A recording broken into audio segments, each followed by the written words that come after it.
Om Sahana Bhavatu Sahad. He's talking to somebody else.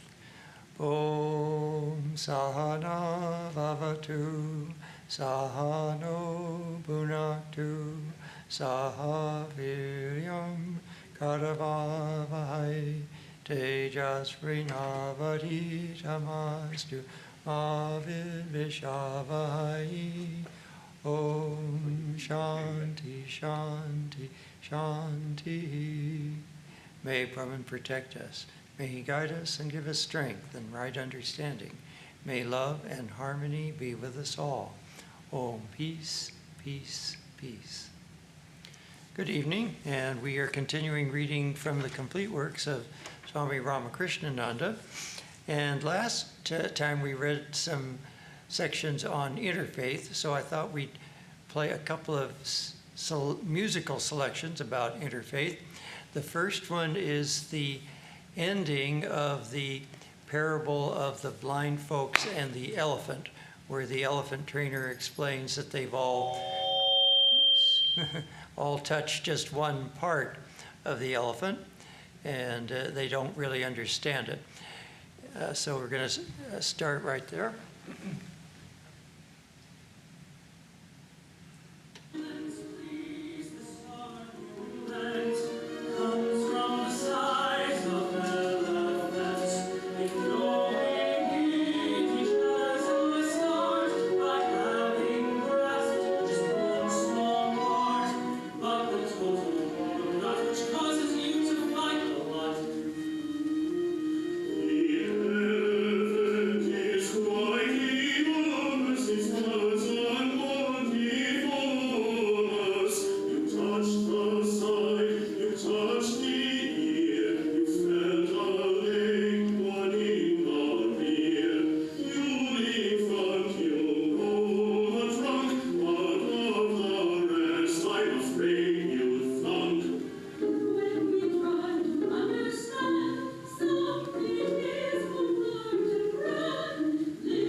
All right, so that was just a little interfaith tune.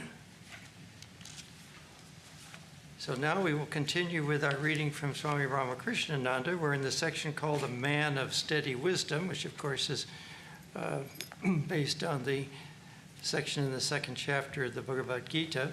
So, Atma, if you'd like to continue to read.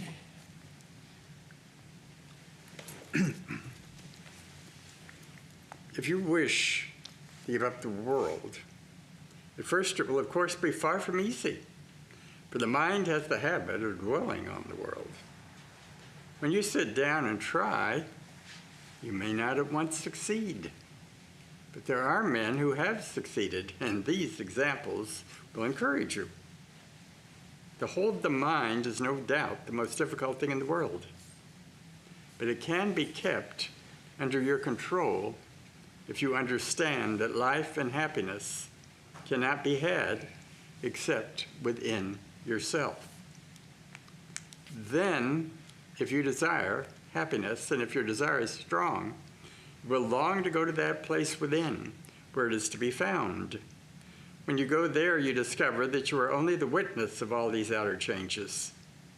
Pleasure may come, pain may come, but you remain merely as the witness of both.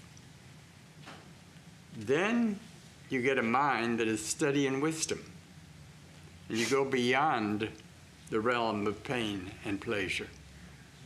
Yeah, so that's the general advice that we've been hearing quite a lot in many of these sections, is that you have to realize that the things in the world aren't what will ultimately give you happiness that's lasting, but that you have to go within and find that your true self is one with the infinite, undivided, unchanging reality. And that's where real happiness comes from, eternal bliss. All of the things in the world are a mixture of pleasure and pain.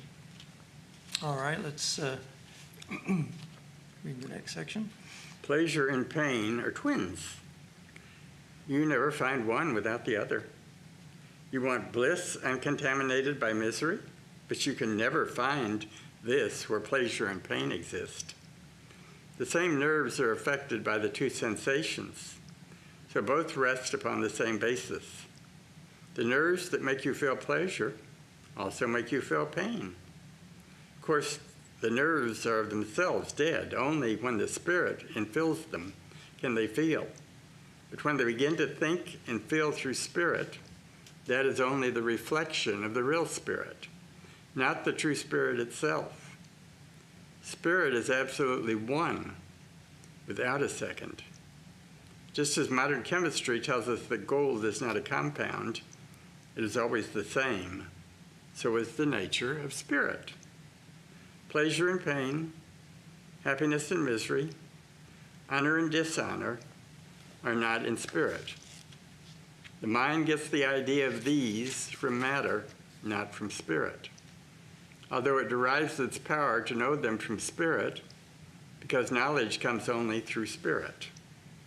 Mind is always the cognizer of facts. When it turns towards the world, it is a cognizer of material facts. When it turns towards spirit, it cognizes the one fact, which is called Sat Chidananda, existence, wisdom, bliss absolute. Thus, the knowledge of the Supreme is gained by turning the mind towards the spirit. When the mind acquires this knowledge, it finds that the bliss it was seeking was all the while within itself. When the mind reaches this state, it loves to go away from the world, but this comes only from experience. The first line reminds me of a line from the first opera that I wrote. Pain and pleasure come in pairs. With the fun will come the cares. Life is not Utopia. Fa la la la la. That was the concluding lines of that particular madrigal in that opera, reflecting this exact sentiment here. So, in fact, we really don't know what one pair of opposite is without the other pair. So that's the whole idea of experience in the world, is that you come to know things through comparisons and through experiences of the dualities. And the whole idea of the manifest universe is that it's made up of these pairs of opposites, these dualities, which allow you then to experience things within the manifest world. But this is just the temporary show. This is we've come into the movie theater of Maya to experience all these things, and we temporarily forget the true reality. It's like going into a theater and forgetting that you have an outside existence outside the theater.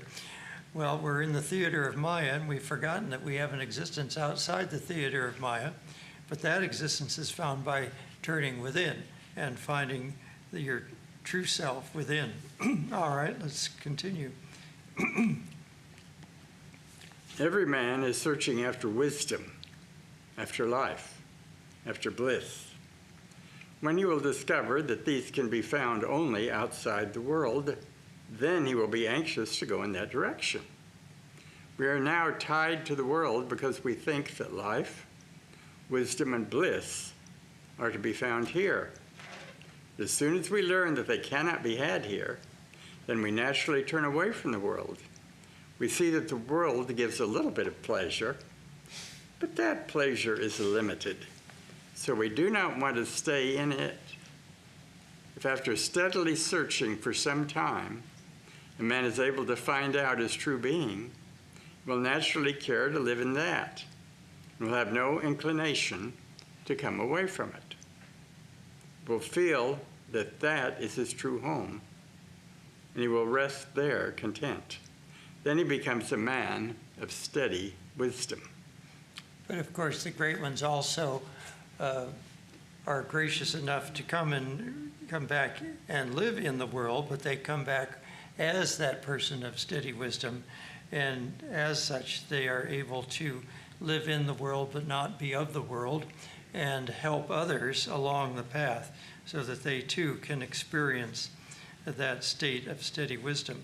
All right? When he has thus known his real nature as absolutely one and above pleasure and pain, he will understand that when pleasant and unpleasant experiences come, they do not come from his real self, and he is unaffected by them. If for any reason such a soul remains here, he will be happy anywhere in the whole universe. He may be insulted. That does not move him. He knows that he is the eternal, immutable self. He knows that all these appearances, these pleasures and pains, are in matter, whereas he is in spirit, so they cannot take place in him.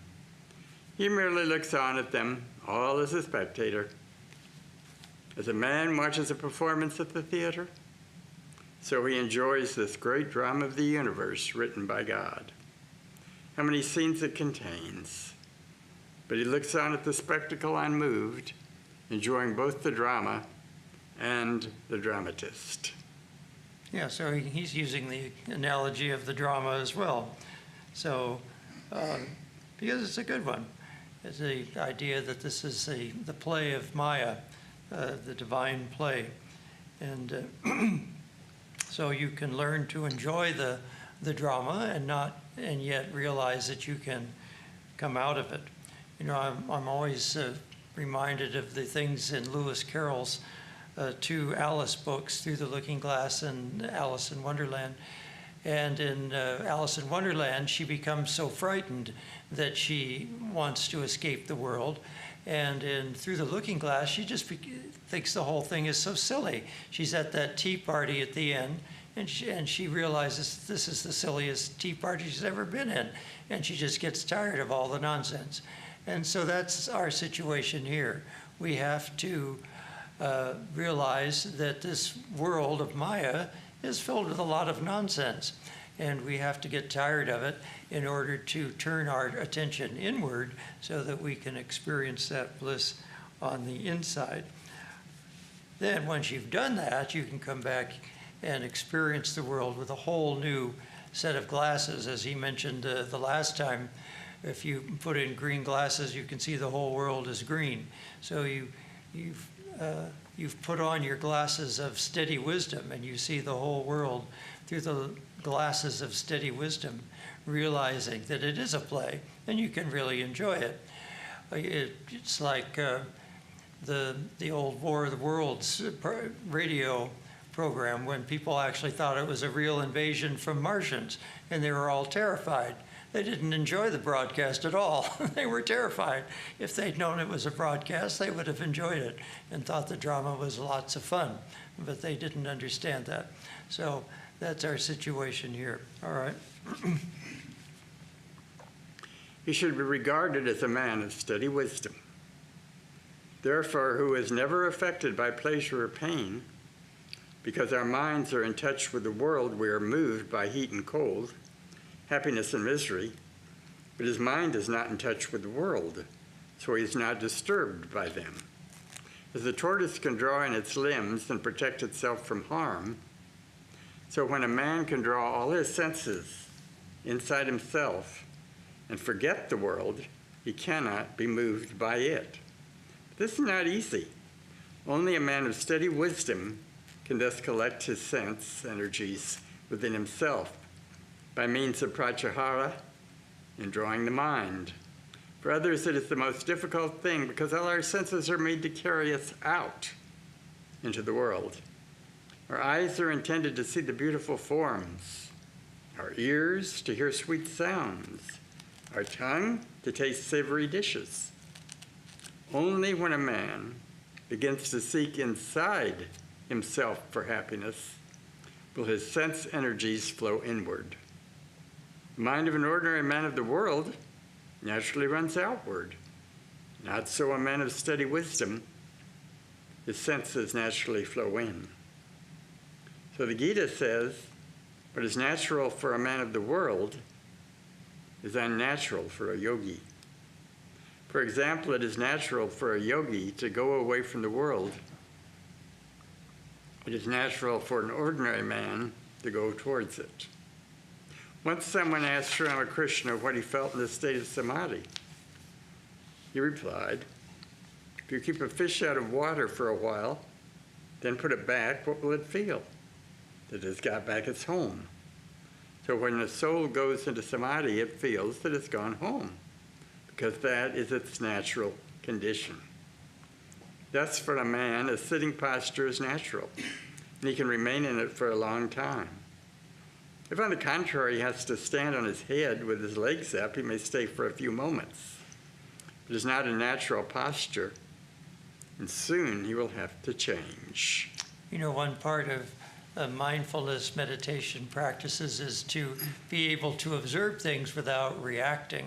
So that's really training your mind to be in a state that's closer to that state of steady wisdom, where you can observe the things in the world without reacting to them, observe the pleasant things and the painful things with an equanimity of mind and mood.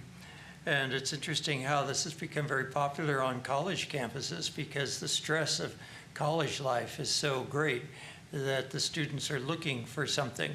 And of course, if you put it in terms of a particular religion, then you'd have more trouble on a college campus. But if you put it in these sort of general terms of mindfulness practices, then that kind of thing goes over quite well at the universities. And so they're practicing these techniques. But if obviously, if you're open to religious practices, then you can practice meditations as prescribed by Patanjali. You can practice centering prayer as prescribed by Thomas Keating in the Christian tradition. There are various Jewish practices of meditation and prayer as well.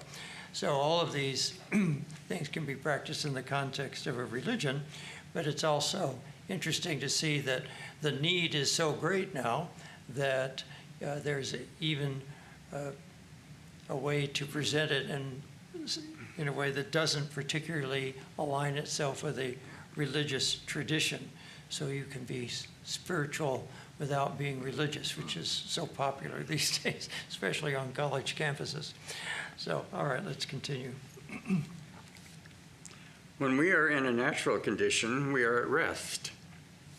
So this very struggle in the world shows that man is not in his natural condition here. A man of steady wisdom alone is peaceful. But that is the true nature of every man. And when we go within, we shall find it. Only when we are calm and peaceful do we return to our natural condition. Then we cease to go outside. Now we think that if we want knowledge or wisdom, we must get it from some more scholarly man. But we must get it for ourselves. When Yudhishthira looked over the battlefield of Kurukshetra, he began to grieve, saying, "How many widows I have made. They're all weeping because of me." Sri Krishna was by his side, so he asked him how he could get rid of his restlessness and troubles. Sri Krishna replied, "I can help you gain victory over the whole world outside, but there inside yourself, I cannot help you. There you must fight out your own battle. I'm the creator of the entire universe. In that I am the Lord and can help you. But the moment you forget your body and go inside, there I have no access. There you are the Lord. That is your world, and you must rule it for yourself. Here I am the master, and there you are the master. But if you think that you cannot do it for yourself, then if you will throw away your egotism, I can enter and sit upon the throne. In your mind there is a throne, but you have seated yourself upon it. So there's no place for me. If, however, you find that you're too weak to govern, and will withdraw yourself, then I can come and help you. If you are there, I cannot be there. In this outside world, we all exist simultaneously. There's room for me and for you. But in that mental realm, there's room only for one. So only when you go away can I come in and rule. Do this, cease to think that you're the doer, then you will find a way out of your trouble. It's a prayer of Saint Avi that goes like that. When we go out, he comes in, was the ending line of that prayer. There's a Taizé song to that effect. So that's exactly the sentiment here. Now, of course, the Jnani takes the approach that his mind is strong enough and that he is in control, and he realizes that he got himself in this mess and he can get himself out of it. So he takes the position that the real guru is the inner guru, and the Satchidananda reality is within him, and through affirming that over and over again, he can realize the goal. But of course, this is, in this particular passage where we're getting rid of the ego and making room for God, that's more of a bhakti path. So you realize that you're not the doer, this, in the sense that this little body-mind complex that you tend to identify with. See, we don't tend to identify with our supreme capital self. The Jnani has to try to re-identify himself with that supreme self. But since that's rather difficult, most people find it easier to follow the path of bhakti. And by realizing that this little self, this body-mind complex self, is not the real doer, that God is the real doer, and then getting the ego out of the way and putting God on the throne in the mind, then you ask that reality to be your charioteer, just like Arjuna had to have Krishna as his charioteer. We want our Ishtadevata, our chosen ideal, to be our charioteer. And so we make room by lessening our ego sense and reminding ourselves that we are not the doer. All right, let's continue. When you become a man of steady wisdom, it means that your apparent man has been dethroned and the real man has risen up.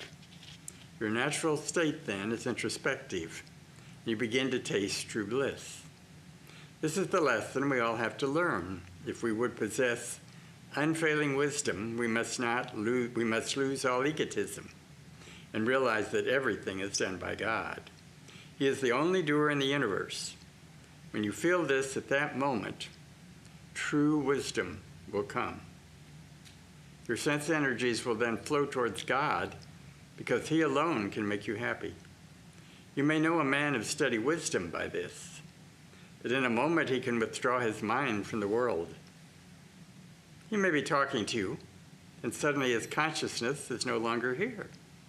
Just as a tortoise can at once draw in its limbs, so in an instant he can withdraw his sense energies.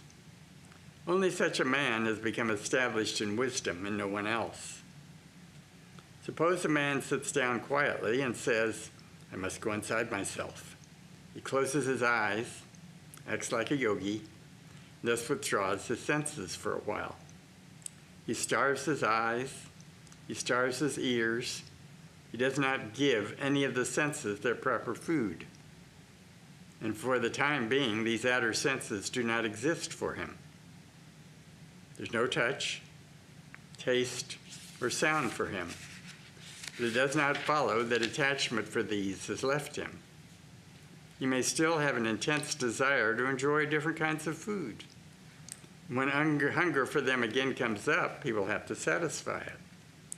If you wish to get rid of attachment, of that ever-recurring hunger, it can only be done by knowing your true nature, by realizing that you are wisdom itself, happiness itself. It is said when the man goes to take bath in the Ganges, the water being so holy, all his sins are washed off. But they perch upon the tree on the bank, and when he comes out, they drop, and right upon him once more.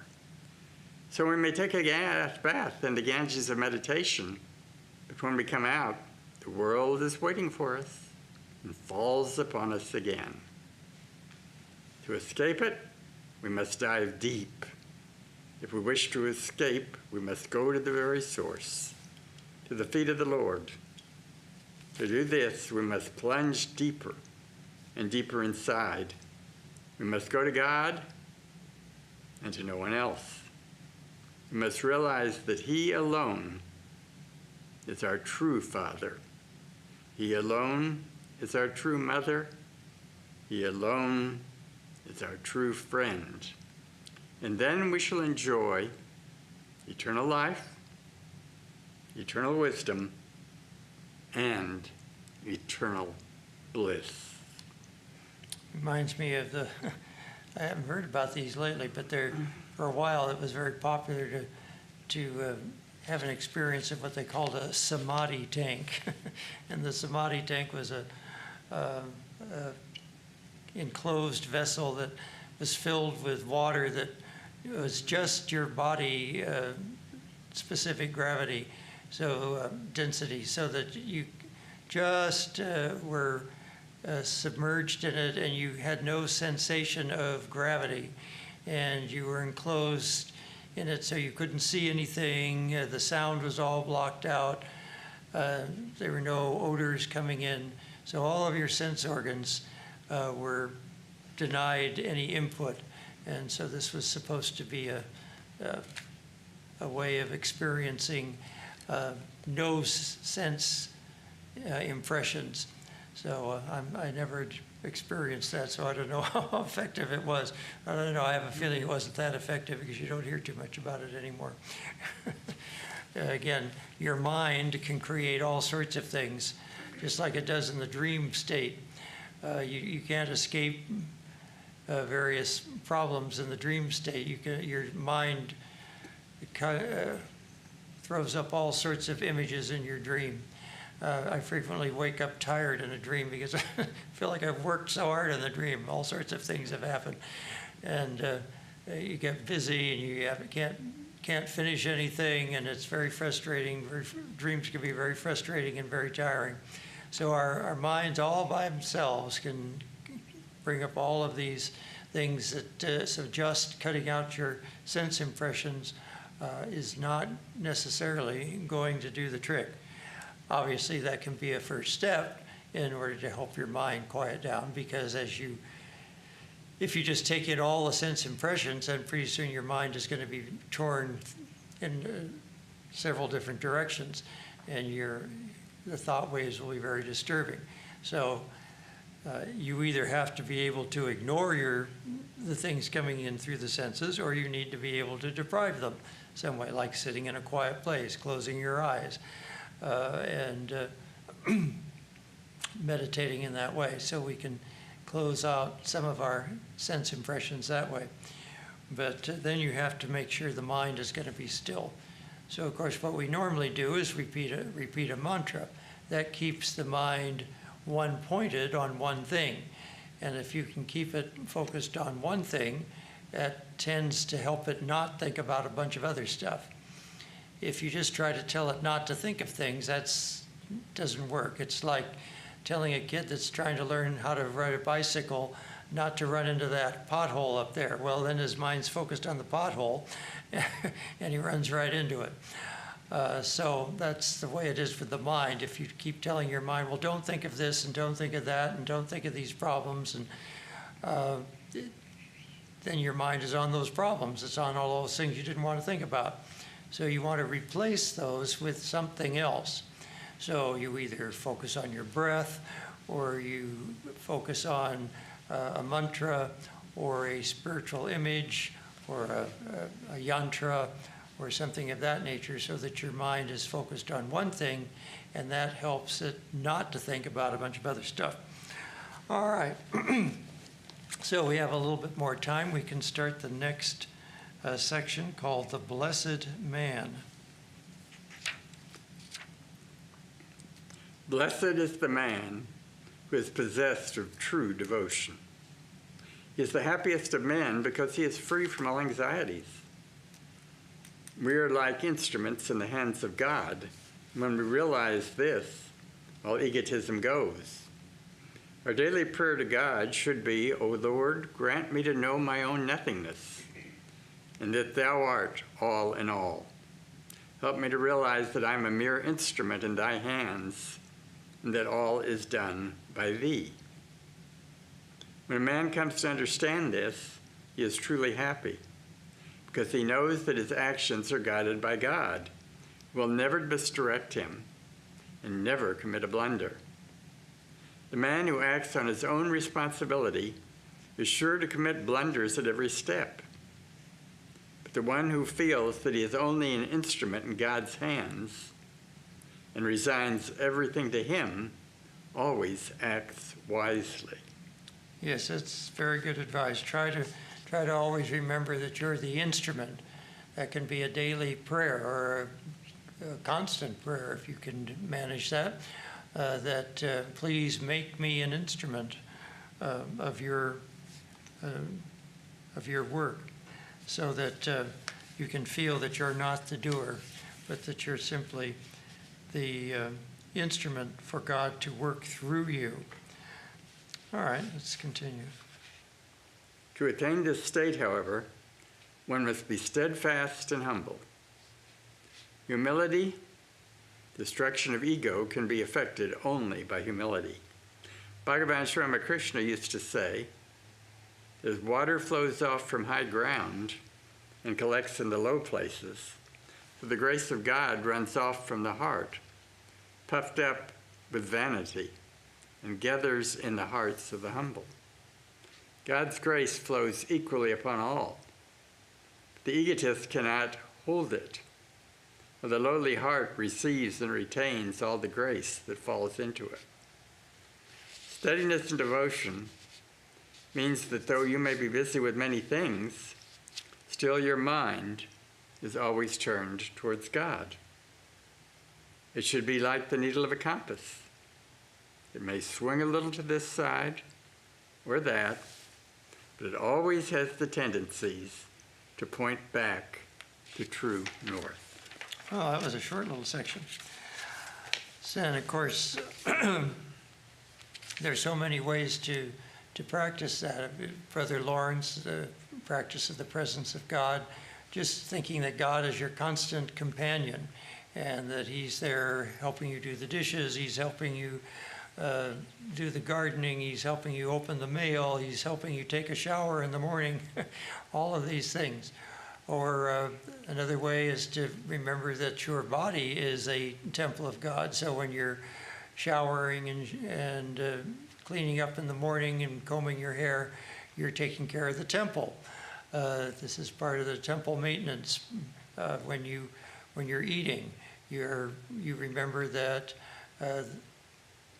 Brahman is the ritual, Brahman is the offering, and Brahman who is he who offers to the fire of Brahman. If a person can remember that, then he will find Brahman. So you remember that you're feeding the temple, the deity in the temple with the food, and that will help you be the instrument of the Lord. So all of these things are wonderful devotional practices that you can practice all the time. And it's not always easy to remember everything because we tend to get bogged down by problems. But that's why you come to classes and you read books and so forth. It helps you to remember all of the things that you're supposed to be doing all the time.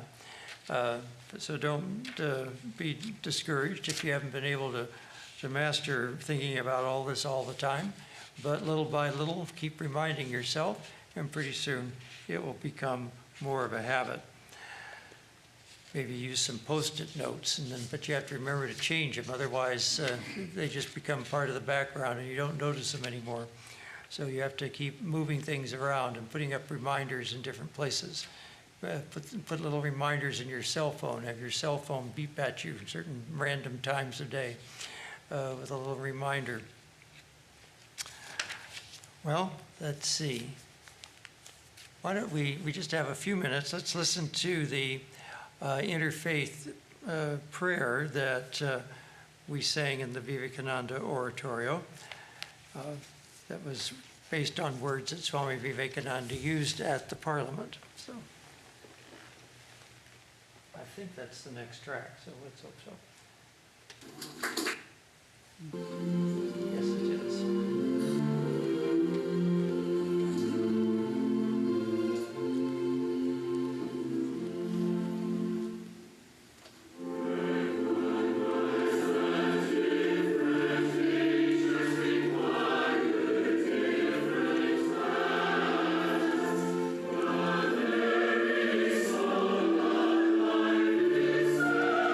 Is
right, we will close with a chant.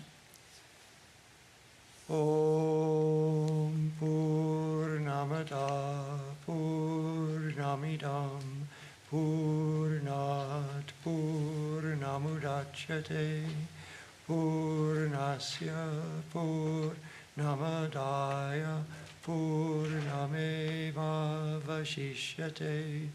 Om Shanti Shanti Shanti. Filled with Brahman are the things we see. Filled with Brahman are the things we see not. From out of Brahman floweth all that is. From Brahman all, yet is it still the same. Om, peace, peace, peace.